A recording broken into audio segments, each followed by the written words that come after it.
Bonjour à toutes et à tous, merci de nous rejoindre sur la chaîne YouTube, la chaîne officielle de la place des TP. TP bien évidemment, vous l'aurez compris. Pour les travaux publics, depuis 15 jours déjà, la Fédération régionale des travaux publics et l'ensemble des professionnels de la place des TP sillonnent les routes de la région Centre-Val de Loire et nous avons participé à bon nombre de rendez-vous ici et là dans pas moins de 6 villes. Alors nous avons commencé la première semaine avec Orléans, nous étions à Tours, nous étions à Chartres, Blois également, Bourges en milieu de semaine et puis nous allons donc terminer cette superbe tournée ici même sur la très belle place de la République à Châteauroux, où nous invitons évidemment tous les Castelroussins, les Castelroussines, et puis de manière un peu plus générale, les Berrichons, puisque nous sommes dans le département de l'Indre, à nous retrouver ici pour parler des TP avec l'ensemble des professionnels. On peut aussi laisser des CV, parce que oui, c'est une filière qui recrute énormément, dans laquelle on peut faire carrière, avec des revenus plutôt intéressants, donc ça c'est bien pour les perspectives d'avenir. On va évoquer tout ça bien évidemment, mais pour le moment, nous allons, comme à l'accoutumée, distribuer les trophées à l'occasion de ces victoires de l'investissement local, donc toujours ici sur la place de la République. Alors, je vais appeler nos premiers invités officiels avant de leur remettre le trophée officiel lui aussi. Et c'est d'ailleurs vous, c'est Sébastien Brunet qui allait remettre le premier trophée. Sébastien, qui n'est autre que le président du syndicat des TP 36. Vous pouvez prendre un micro, Sébastien. Bonjour Sébastien, ça va bien ? Impeccable, Kamel, merci. Bon, avec ce beau temps, ce soleil radieux. Allez, je vais appeler tout de suite le président de Châteauroux Métropole, mais également maire de la ville de Châteauroux, Gilles Averrousse, qu'on peut applaudir, s'il vous plaît. Il va venir à ma gauche, ici, monsieur le maire. Et accompagné aussi du vice-président et adjoint aussi, Roland Vrillon. Bonjour Roland et bienvenue. Vous allez prendre place à côté de monsieur le maire. Voilà, on peut l'applaudir également. Alors vous êtes responsable des travaux, voiries et des espaces verts. On va se serrer un petit peu. Et puis, bien sûr, je vais également donner la parole dans un instant à Benoît Bourri pour la société SPI qui a réalisé des travaux. Et des travaux très intéressants, tant sur le plan des économies d'énergie. Le maire que vous êtes, je pense qu'il sera content de voir que les factures sont moins importantes. Et puis aussi pour la dimension environnementale. Et en l'occurrence, le déploiement d'un dispositif d'éclairage public 100% LED. C'est bien ça. On va évoquer ça avec vous, monsieur le maire. Tout d'abord, merci infiniment, monsieur le maire, de nous avoir accordé du temps. Bonjour et bienvenue. Bonjour, toujours un plaisir pour nous de recevoir la place des TP ici au cœur de la ville de Châteauroux parce que c'est le meilleur endroit pour capter un public de jeunes et de moins jeunes, de demandeurs d'emploi principalement. L'objectif étant effectivement de permettre aux entreprises de bénéficier de la main-d'œuvre dont elle a besoin. Absolument, et on va autant que faire se peut, et on l'a fait déjà, on répond à cette demande et ça marche très fort, la place des TP. Alors, monsieur le maire, racontez-nous ce beau projet qui s'est étalé dans le temps comme je l'ai dit, qui va être très bénéfique pour les caisses de la ville et pour la dimension environnementale de la ville. Rappelez-nous ce projet, monsieur le maire. Exactement. Dès le précédent mandat, en 2014, on se dit que effectivement, il est nécessaire de prévoir une évolution de la technologie de l'éclairage public. Et avec un de mes élus à l'époque, Christophe Baillet, on se dit, allez, on va investir chaque année progressivement 10% par an de renouvellement de nos sources lumineuses. Et donc, on finit le mandat avec un peu plus de 50% de réalisé. Et au deuxième mandat, en 2020, on se dit, allez, on va accélérer un peu cette transition et on fait les 50% qui restent en 2 ans. Donc, les 2 premières années du mandat, 2021-2022, on a changé tout l'éclairage public qu'on n'avait pas changé pendant le premier mandat. Et on est aujourd'hui à 100% LED. Vous parliez de la conséquence et de l'économie d'énergie que ça apportait, l'économie financière aussi, parce qu'on économise à la fois des kilowatts, mais également des euros, et c'est ce qu'on vise sur la facture, ce qu'on vise aussi. Oui. Et pour vous donner le chiffre exact, on est passé d'une facture d'1 million d'euros à une facture de 600 000 euros. Donc la baisse... en gros, en consommation, on a tendance à dire que c'est 60-70% de moins, mais sur la facture, on sait que ce n'est pas la même proportion. C'est quand même 40% de moins et 400 000 euros de dépenses de fonctionnement de moins par an en éclairage public. Et le maire que vous êtes est président aussi de Châteauroux Métropole est content de savoir qu'on a économisé 400 000 euros et ces 400 000 euros qu'on va pouvoir injecter dans d'autres projets, j'imagine. Clairement, déjà, ça nous a permis d'amortir l'investissement parce que les changer, ça a quand même un coût d'investissement. Mais Aussi. quand on est dans les premiers, souvent, on a aussi des aides de l'État sous forme de subventions. On a les certificats d'économie d'énergie qu'on valorise et qu'on revend après sur le marché qui nous permettent aussi de financer cet investissement-là. Et puis les 400 000 euros, bien évidemment, on les réinvestit chaque année parce que l'objectif de nos collectivités, c'est ça, c'est d'essayer d'avoir les dépenses de fonctionnement les plus basses pour dégager le maximum de capacité d'investissement. Et on sait combien la gestion économique d'une ville est toujours très délicate, hein. L'idée, c'est quand même d'être dans le vert plus que dans le rouge. Là, on est dans le vert au sens propre comme au sens figuré, parce qu'il y a aussi cette dimension environnementale, hein. Les LED, c'est moins énergivore en électricité, c'est aussi moins de chaleur de dégager que des ampoules très classiques, somme toute, monsieur le maire. La préoccupation environnementale, elle est prégnante chez nos administrés, hein. Aujourd'hui, on le voit bien, les gens veulent plus de nature en ville. C'est ça. Ils veulent que les collectivités publiques s'astreignent aussi à ce qu'on demande aux particuliers, hein, de réduire leur consommation et de faire face à l'inflation qu'on connaît en plus qui s'ajoute aujourd'hui. Et les collectivités, elles sont comme les entreprises ou comme l'industrie. Hier, avec le ministre de l'Industrie, Roland Lescure, on disait l'industrie, elle sera verte demain ou elle ne sera pas. Parce que même en termes de recrutement, les salariés, ils regardent le projet d'une entreprise, vous le voyez, vous, dans les travaux publics. Et le verdissement, ça devient une obligation pour nous tous. Oui, c'est vraiment un critère, hein. De plus en plus, on en parle. On sait aussi d'ailleurs qu'aujourd'hui, quand on recrute, si on n'a pas des actions en faveur de l'environnement, ça peut être rédhibitoire à l'endroit de certaines personnes qui Exactement. postulent, hein, monsieur le maire. On est bien d'accord. Exactement. Allez, on va tâcher d'en savoir plus rapidement. Je vais appeler monsieur Benoît Bourri de la société SPIC. On peut applaudir aussi pour cet excellent projet. Je vous laisse un micro, monsieur Bourri. Bonjour et bienvenue. On va se faire un petit peu de place. Voilà, on va essayer de rester dans le cadre. Alors, on a beaucoup parlé de ce dispositif avec monsieur le maire. Benoît Bourri, est-ce que ça a été un gros challenge à relever pour SPI que d'atteindre cet objectif? Comment ça s'est passé? Racontez-nous. Oui, c'était un gros challenge compte tenu de l'ampleur et de l'objectif demandé par la ville. Donc aujourd'hui, comme c'était bien rappelé, il y a une accélération. Donc déployer 4500 lanternes sur 2 ans entre 2021 et 2022, c'était complexe en termes de ressources, de moyens. Donc c'était quelque chose d'assez important, y compris en logistique pour avoir la fourniture. Donc c'était 2 années très intenses. On a été aussi également aidé par un partenaire vu la volumétrie, donc une autre entreprise locale, Ineo.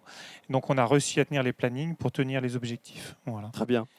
Ça s'est bien passé. Vous êtes fiers d'avoir réalisé ce chantier. C'est une belle prouesse de réaliser pour vous, pour la société. Complètement, c'est une vraie fierté, dans le sens où on est là pour amener des solutions aux décisions entre guillemets politiques. Celle-ci a beaucoup de sens, voilà. Les chiffres étaient très clairs. On pourrait rajouter néanmoins que ce qui est particulier, c'est qu'il y a vraiment une problématique aujourd'hui, c'est la maîtrise du coût de l'énergie.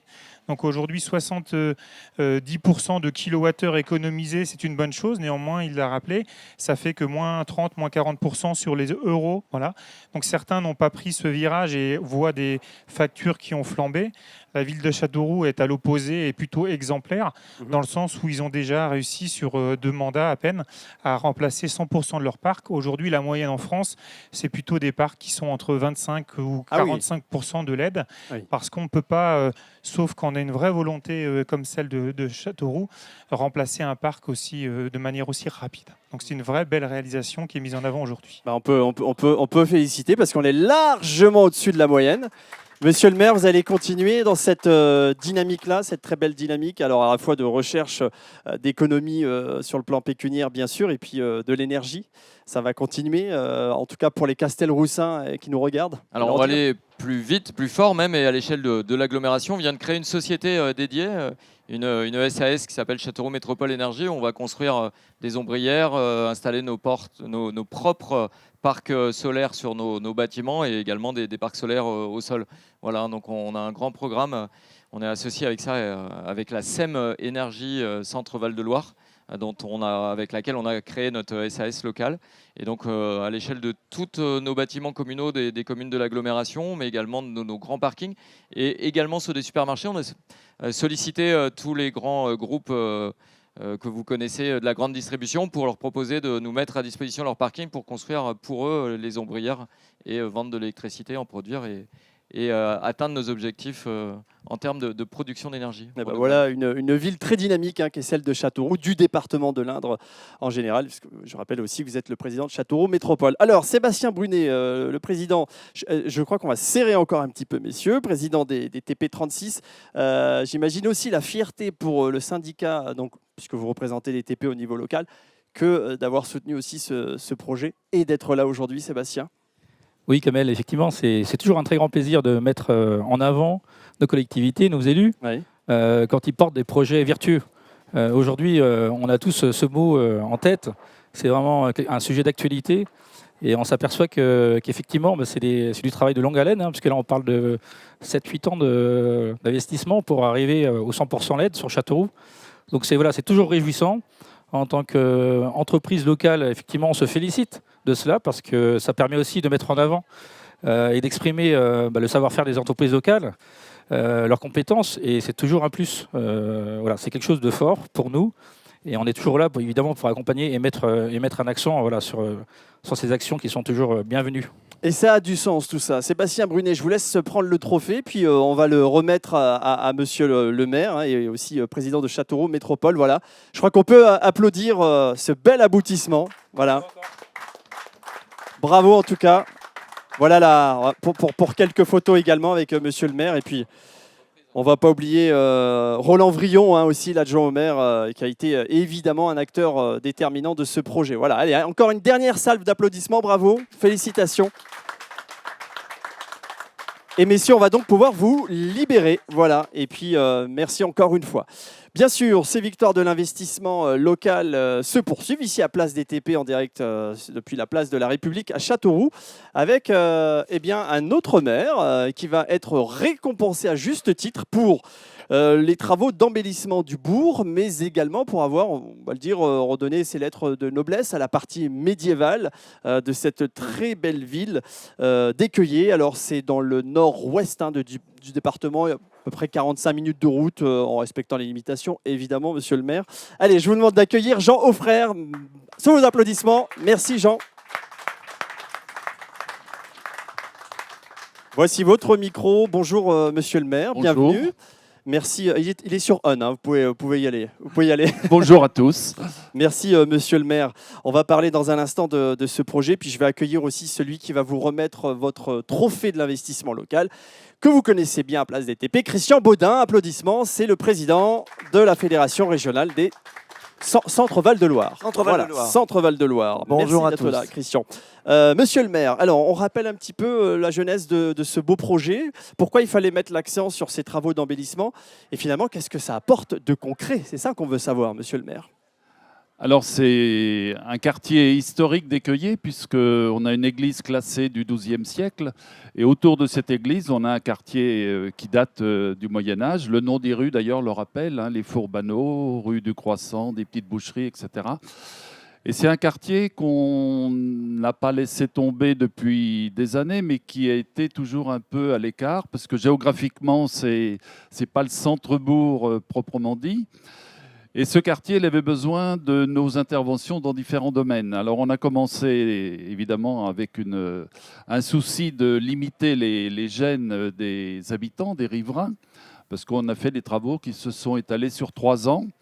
Donc des tractopelles, des tranchées pendant 3 ans, c'est un peu lourd pour les riverains. On a commencé par refaire tout le réseau d'eau potable avec le syndicat des eaux. Et en même temps, on a supprimé les derniers branchements plomb, puisqu'on avait encore des branchements plomb. Et simultanément, pour utiliser la même tranchée, on a refait à neuf tout le réseau d'assainissement, après un diagnostic qui révélait des dysfonctionnements importants, puisqu'on avait des pertes d'eau usée. Donc il était important au niveau environnemental de remédier à tout ça. Ouais. Donc après l'eau potable et l'assainissement, on s'est consacré à l'eau pluviale. On a refait le réseau d'eau pluviale.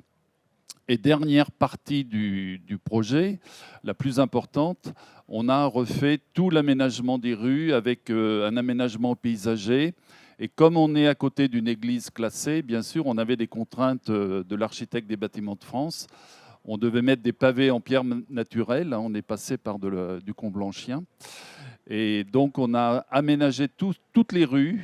Ça représente quand même presque 1 kilomètre de rue, hein, avec une entreprise, CETEC, qui a fait un très bon travail, et un maître d'œuvre qui nous a bien guidés, et un aménagement paysager. Voilà, donc le résultat, l'objectif, c'était bien sûr de redonner aux gens du quartier des conditions de vie meilleures, du mieux vivre, comme on dit. Le cadre de vie, améliorer le cadre Voilà. de vie. Oui. Et j'ai oublié de dire, une partie importante des travaux, on a dissimulé bien sûr tous les réseaux, électricité, téléphone et éclairage public, puisqu'on n'avait plus de poteaux pour accrocher nos lanternes. Et comme à Châteauroux, on est passé au LED. Et donc, on a pu diminuer de 60% exactement la consommation sur ce quartier. Que de bonnes nouvelles. Voilà. Et simultanément, puisqu'on a quand même des préoccupations environnementales importantes dans notre commune, on avait une rivière donc, qui borde ce quartier historique. Et de l'autre côté de la rivière, on a une zone humide qu'on a fait classer espace naturel sensible avec le conseil départemental. Donc là, on a fait des travaux d'aménagement, on a replanté des arbres adaptés au milieu humide, on a créé un chemin piétonnier tout le long de la Tourmente, on a fait un sentier, un parcours ornithologique avec les enfants du collège et de l'école, avec des panneaux sur les oiseaux qu'on trouve dans ce milieu. C'est un travail assez remarquable puisqu'il a pu être fait dans le cadre d'Erasmus, avec un échange de l'établissement scolaire, du collège, avec la Macédoine. Très bien. Et sur ce panneau, le prof d'anglais est intervenu. Il y a français-anglais et originalité, un QR code qui permet d'entendre le chant de chaque oiseau. Ah oui, bah, il faut se mettre au diapason de ces technologies digitales. Donc, préoccupation environnementale et...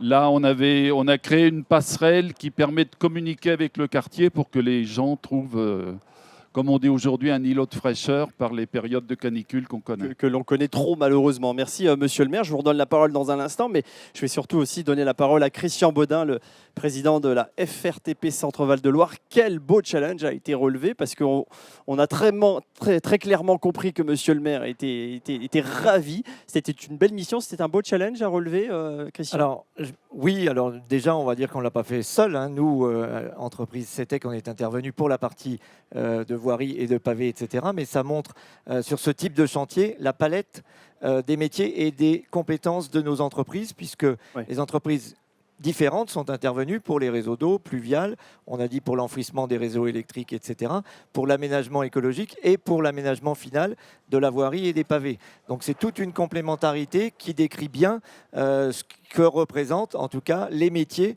des travaux publics et les compétences de nos entreprises dans le département de l'Indre, mais en région centre également. Plus largement, voilà, c'est encore une fois une affaire d'équipe, une affaire collective. Voilà, les TP, c'est ça. Tout à fait. En ce moment, c'est le mot à la mode puisque c'est le championnat du monde de rugby. Mais nous, c'est ça aussi, c'est collectif. Bon, sauf quand on répond aux affaires. Hein. Ça, c'est autre chose. Et en tout cas, c'est effectivement, il y a une complémentarité de métiers, de compétences. Et effectivement, les entreprises se succèdent sur un projet qui est effectivement très bien pensé et complet. Et c'est pour ça aussi que je voulais qu'on a sélectionné ce projet-là, parce que voilà, c'est un projet de département, un projet en milieu rural, comme on dit. Hein, le vice-président du département est là et forcément acquiesce à ce que je dis, parce qu'on a récompensé Châteauroux Métropole, évidemment. C'est une ville, c'est une agglomération importante, mais aussi on voit bien qu'avec la volonté des élus qui sont dans nos communes rurales, on arrive à faire des merveilles. Et ça, il faut quand même le mettre à l'honneur. C'était pour ça aujourd'hui que je voulais aussi que Jean Auffrère soit présent, qui représente tout ce qui a pu être fait au sein du conseil municipal d'Écueillé là-haut, sur une commune. Il y a combien d'habitants ? 1250. 1250, tout mouillé. Donc, vous voyez. Donc voilà. Non, mais c'est ça qui est formidable aussi dans ce département de l'Indre, notamment. Oui, ça alors, bouge, je connais un petit peu, hein, vous allez dire. Mais oui, j'ai cru comprendre. Et que j'essaye de vendre au maximum, parce que voilà, il y a des très belles initiatives de ce type. Allez, votre initiative, Monsieur le Président de la FRTP, je vais me décaler, c'est de remettre le trophée à Monsieur le maire d'Écueillé, sous vos applaudissements, encore une fois. Bravo, félicitations. Et il y a le coffret qui va avec, bien évidemment. Donc merci à tous les deux. S'il y a des photos à prendre, allez-y, hein, c'est le moment jamais. J'ai pas le sentiment que voilà, je vous prendrai en photo moi. Et puis de toute façon, nous sommes en direct sur notre chaîne YouTube et puis on retrouvera toutes ces séquences bien évidemment sur l'ensemble des réseaux sociaux de la FRTP. Oui, c'est ça, et de la place DTP surtout. Merci Monsieur le maire. Un petit mot rapide. J'imagine qu'avoir ce trophée dans les mains, c'est vraiment l'aboutissement d'un beau projet. Puis c'est une affaire d'équipe aussi au niveau de la commune. Oui, bien sûr. C'est une affaire d'équipe. Hein. J'ai la chance d'avoir avec moi des adjoints et un conseil municipal qui marchent dans la même direction. Ouais. Ce que je voudrais rajouter, c'est la qualité du travail qui a été réalisé par toutes les entreprises, quelles qu'elles soient, pendant ces 3 ans de travaux. Et le dialogue qu'on a pu avoir avec eux et le dialogue qu'ils ont eu avec les riverains. Et ça, c'est très, très important parce que l'image que laisse une entreprise après avoir fait du bruit, provoqué de la gêne. Le dialogue est important, le dialogue et la concertation. Voilà. Merci. Monsieur le maire, merci infiniment. On peut les applaudir encore une fois tous les deux. Bravo, je vous laisse regagner votre place. Je récupère le micro. Voilà, c'est ainsi que s'achèvent ces victoires de l'investissement local ici à Châteauroux. Merci de nous avoir suivis. Vous allez continuer à découvrir tous les professionnels de la place DTP de Châteauroux, aussi bien les entreprises que les centres de formation, les CFA, les écoles. Nous continuons à leur donner la parole aujourd'hui jusqu'à 18h. Bien évidemment, nous vous invitons à nous rejoindre. Merci.